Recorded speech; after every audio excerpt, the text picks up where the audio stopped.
Salut les amis, bienvenue sur la chaîne. Je vais vous montrer ce que j'ai fait cette semaine sur la Kawa.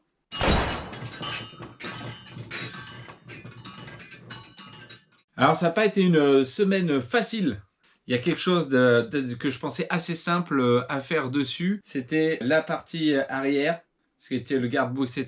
Et finalement, c'est pas si simple que ça. Pourquoi? Il y a deux choses déjà. C'est que je ne reçois pas les bonnes pièces. C'est-à-dire que j'avais demandé un garde-boue en 180 de large. Il y avait écrit 185 quand je l'ai commandé. Je l'ai reçu, je l'ai mesuré, il faisait 210. Résultat, il a fallu l'alléger. Et c'est pas si simple que ça. Ensuite, c'est poser une autre question. Une fois que j'ai taillé le garde-boue, que je lui ai donné la forme que j'avais envie, c'est poser la question comment je le fixe. Je m'étais dit, je vais pas trop me prendre la tête, je vais commander des pâtes et je les modifierai. Je vais trouver des petites pâtes pas chères sur Amazon. Ce style-là, là. Ça, là, je sais pas comment ils le fixent, les mecs. Alors si, j'ai vu, je crois qu'ils le mettent dans la courbure du garde-boue, mais je trouve ça moche. Fallait que je coupe, fallait que je le cintre. C'est raide comme la justice. J'ai laissé tomber. Du coup, je suis retourné au magasin de bricolage du coin. Et puis j'ai pris un petit fer plat, comme ça là. Et que j'ai tordu pour pouvoir fixer le garde-boue. Moi j'aime bien faire mes pièces, etc. et pas trop traîner pour les peindre. Là c'était le garde-boue arrière et je voulais voir ce que cette couleur pouvait donner. Donc je suis parti sur un petit gris pailleté. Voilà. Et je voulais essayer de me rapprocher en fait du gris qu'il y avait là sur le réservoir. Alors celui-là est un petit peu plus foncé. Et voilà, je voulais avoir une petite vue d'ensemble déjà sur la moto. Alors voilà, le garde-boue d'un peu plus près. Je suis très content parce que j'ai fait un beau gris pailleté. C'est pas si simple, hein. Donc j'ai une base grise avec des paillettes. Il faut bien la mettre pour pas faire des nuages. Et puis j'ai fait ma petite patte ici, là. Et j'ai mis deux petites vis en laiton que j'avais pour la fixer, qui me font un rappel avec les rivets qu'il y a sur la selle. Donc je trouvais ça cool. Je suis venu donc ici me fixer là sur le bras. J'ai percé un petit trou, hein. Ici on peut voir l'épaisseur, ça craint rien du tout.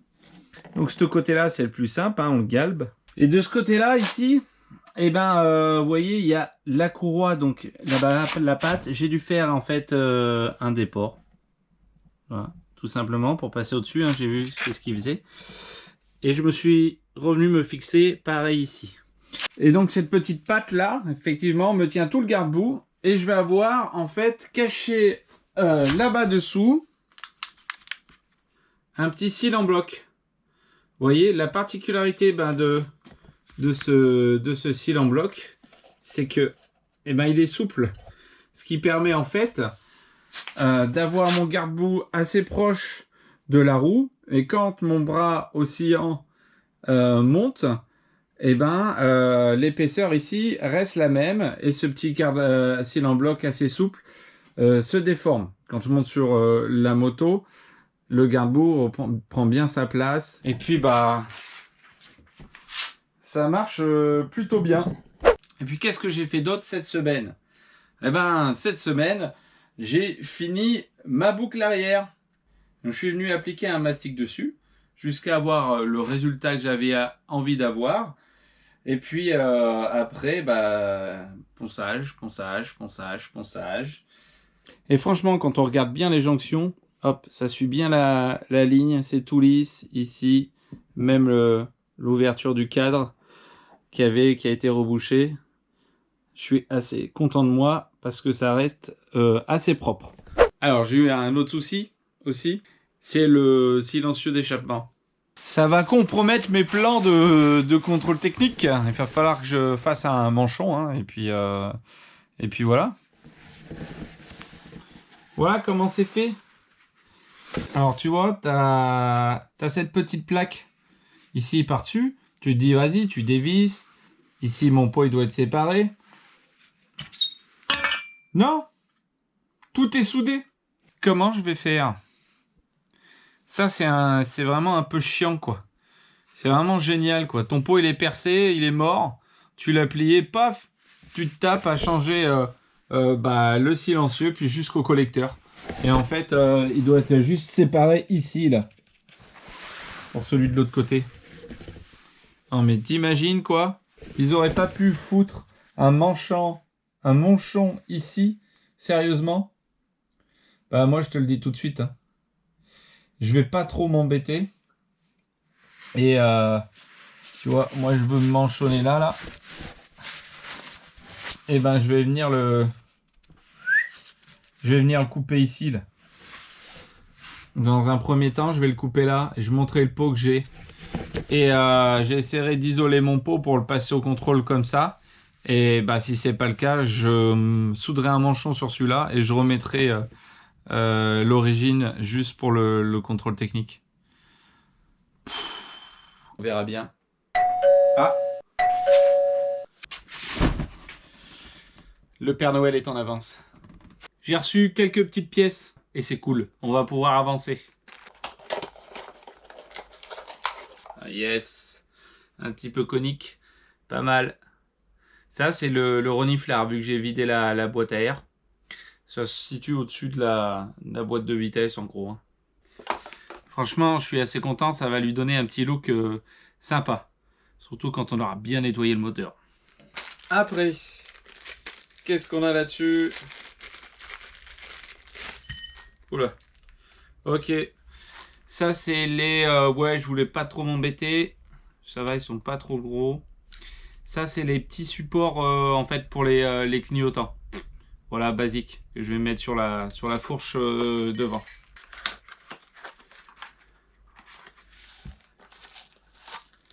Tac. Bon, j'en ai 4. Hop. J'en ai déballé un. Voilà, ils sont assez petits, c'est vrai. C'est des LED, ça flash bien. Ça, je vais surtout le mettre d'abord à l'arrière. Parce que l'arrière de mettre des gros clignotants, je vois pas. Mais je suis pas sûr que je vais mettre les mêmes à l'avant. Je vais peut-être monter sur une forme pareille, un peu d'obus. Mais en plus gros, hein, j'ai trouvé, à mettre à l'avant. Après, il faudra que ça soit de la LED. Sinon, ça va être galère. Et ici... Ah, sympa. Sympa, sympa, sympa. J'ai la petite carte vintage. Oh, le petit stickers Dog66. Cool, cool, cool. J'aime bien, moi, quand on met des petits trucs comme ça dedans. Qu'est-ce que c'est? Ah! Je sais ce que c'est. C'est le petit compteur. J'avais commandé un tout petit compteur. Parce que je veux mettre le compteur en déporté sur la droite et gauche. Je l'ai vu ça sur une modif là-dessus. Et je laisse les voyants sur le T de fourche. Donc j'ai besoin juste d'un compteur et de la lumière. Donc il me fallait un compteur sympa et pas un gros truc pour passer sur le côté. Il est magnifique. Il a déjà fait 800 mètres, mais il est magnifique. Et il est en métal. Il n'y a aucun truc en plastoc. Top.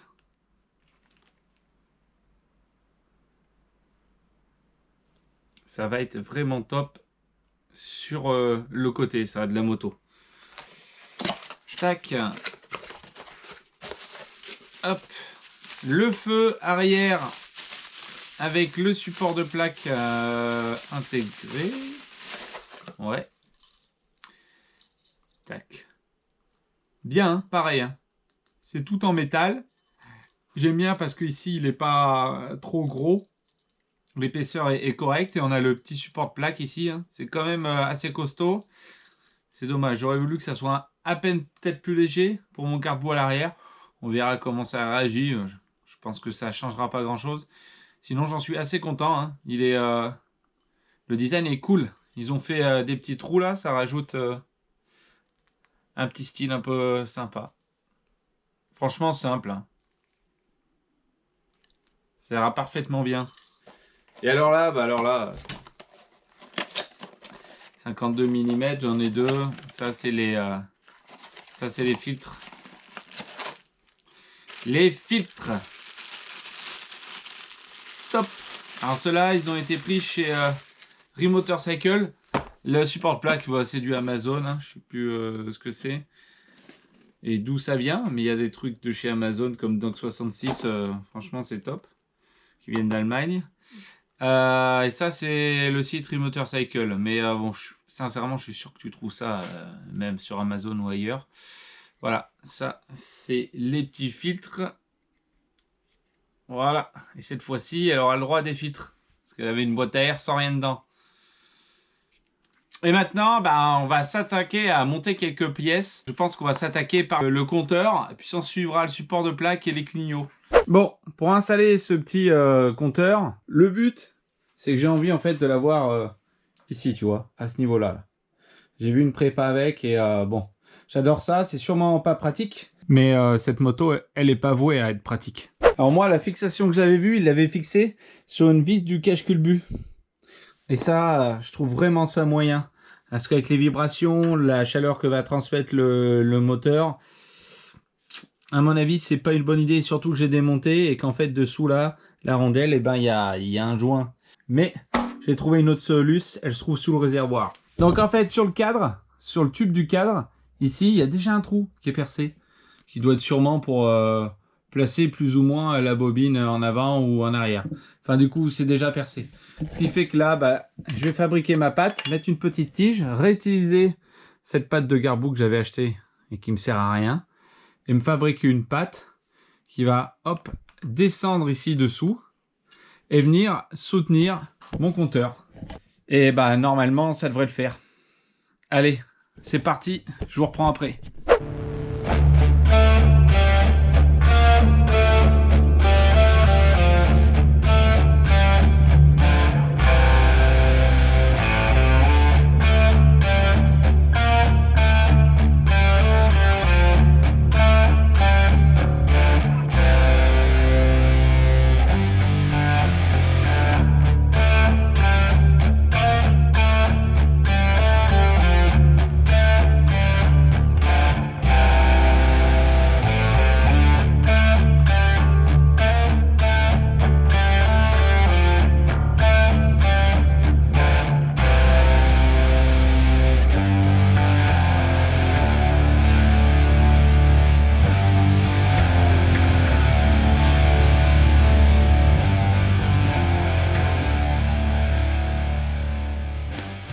Bon voilà, j'ai pas mal avancé. Une fois que j'ai eu fini de monter le compteur, eh ben, j'ai eu envie de monter les autres petites pièces. Et je vais vous montrer ça tout de suite.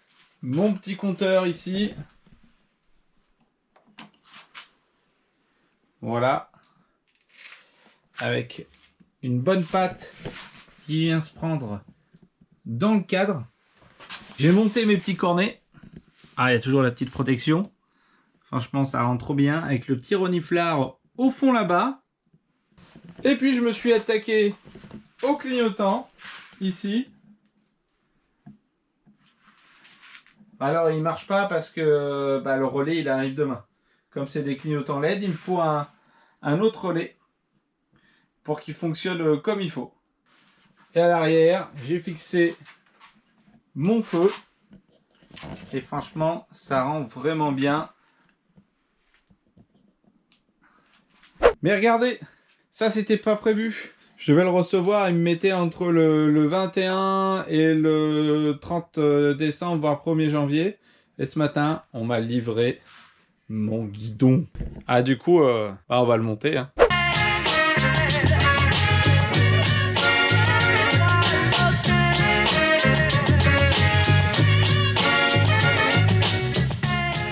Ça déchire! Allez, on va démonter ce vieux guidon.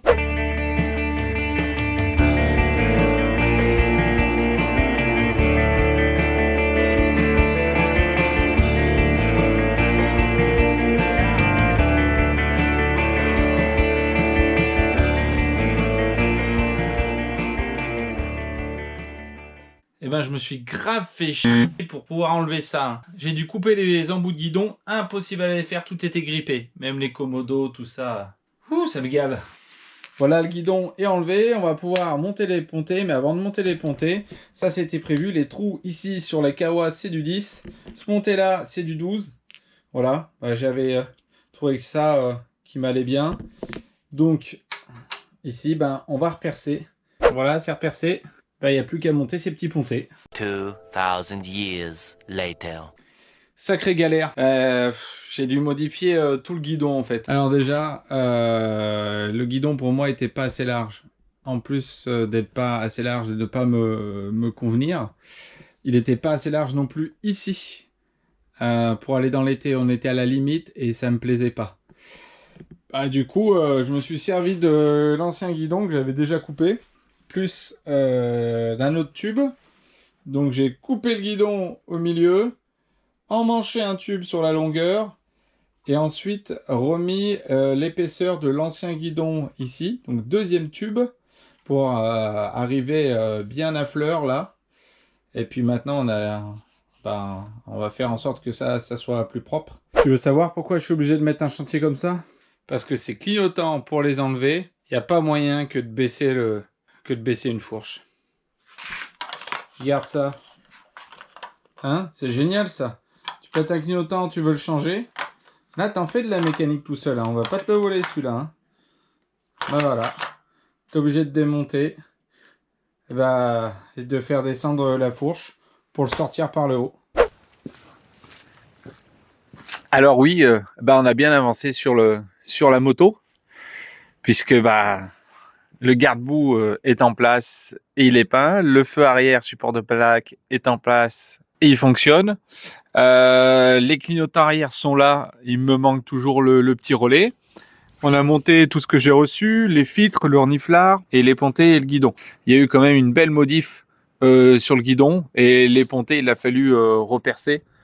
Et finalement, je suis content de l'avoir fait parce que ça matche bien avec la moto.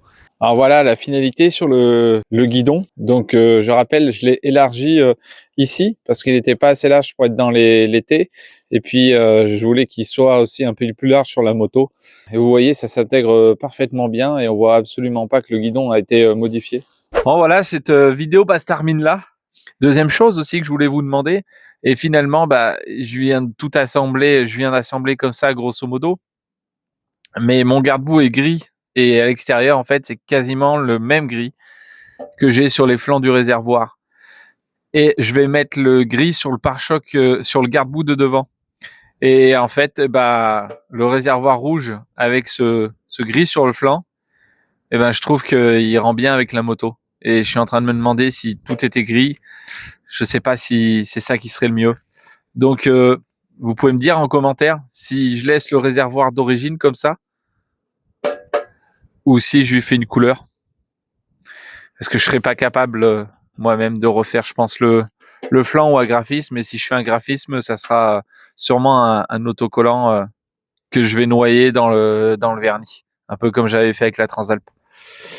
Donc, dites-le moi en commentaire si je laisse comme ça ou si je la fais toute grise. Moi, je vous laisse là. Je pense que la prochaine vidéo sera après Noël et le jour de l'an. Si vous voulez me suivre, il y aura toujours un peu d'activité sur ma page Instagram. Le lien est en description sous la vidéo. Je vous souhaite de passer de bonnes fêtes. Je vous dis à l'année prochaine. Bye bye.